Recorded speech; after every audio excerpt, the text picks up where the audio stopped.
অভ্যুত্থানে দেশ ছেড়ে পালিয়ে এখনও ভারতেই অবস্থান করছেন শেখ হাসিনা। নিয়ম অনুযায়ী সে দেশে ৪৫ দিনের বেশি থাকতে পারবেন না তিনি। একদিকে বাংলাদেশের সাথে ভারতের বন্দি বিনিময় চুক্তি, অন্যদিকে হাসিনার প্রতি ভারতের অকৃত্রিম ভালোবাসা। কোন দিকে যাবে মোদী সরকার, কি করবেন হাসিনা, জানাচ্ছেন সহকর্মী মোহাম্মদ সোহাগ বিশ্বাস।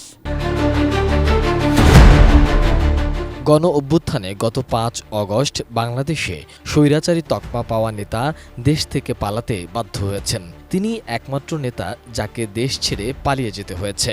এরপর থেকে ভারত ও বাংলাদেশের একমাত্র আলোচ্য বিষয় শেখ হাসিনা আসলে কোথায়।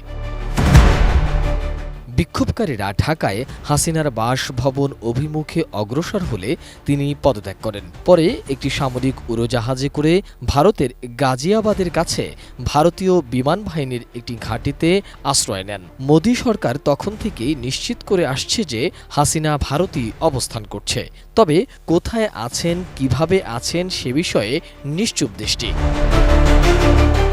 হাসিনা ভারতে ঠিক কোন স্ট্যাটাসে আছেন সেটিও বলতে নারাজ মোদী সরকার। তবে বাংলাদেশের অন্তর্বর্তী সরকারের সাথে হাসিনাকে নিয়ে কোনো কথা হয়েছে কিনা তাও স্পষ্ট নয়। শেখ হাসিনা গত ১৫ বছরে দেশে যেভাবে হত্যা, গুম ও মানবতা বিরোধী অপরাধ সংঘটিত করেছে, তাতে দেশে আসা তার জন্য প্রায় অসম্ভব হয়ে পড়েছে। তবে দেশের বেশিরভাগ সাধারণ মানুষ ও রাজনীতিবিদরা চায় তাকে দেশে ফিরিয়ে এনে বিচারের মুখোমুখি করা হোক।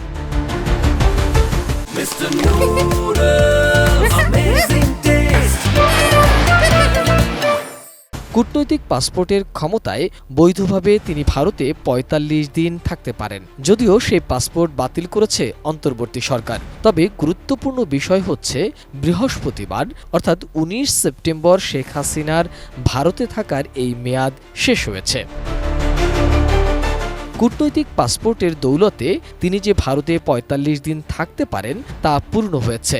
এখন প্রশ্ন হচ্ছে, তারপরে কি করবে ভারত? গত ২০ সেপ্টেম্বর শুক্রবার থেকে হাসিনা কোন আইনের বলে ভারতে থাকবেন এ বিষয়ে গত ১৭ সেপ্টেম্বর ভারতীয় গণমাধ্যম জি নিউজে একটি প্রতিবেদনও প্রকাশিত হয়।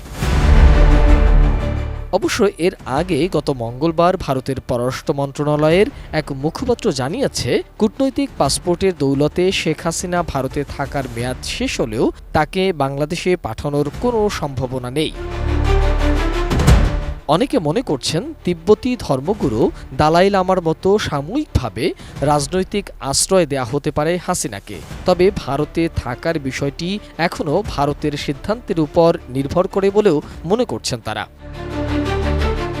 এদিকে ভারতের কাছে সাবেক প্রধানমন্ত্রী শেখ হাসিনাকে ফেরত চাওয়া হতে পারে বলে জানিয়েছেন প্রবাসী কল্যাণ ও বৈদেশিক কর্মসংস্থান এবং আইন উপদেষ্টা অধ্যাপক ডক্টর আসিফ নজরুল। বৃহস্পতিবার উপদেষ্টা পরিষদ এবং সাংবিধানিক কাঠামো সংস্কারে গঠিত কমিটির সঙ্গে বৈঠক শেষে সন্ধ্যায় সাংবাদিকদের এসব কথা বলেন তিনি।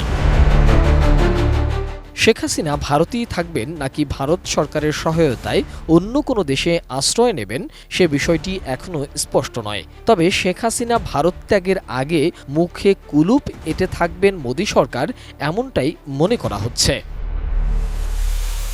মোহাম্মদ সোহাগ বিশ্বাস, এটিএন নিউজ, ঢাকা।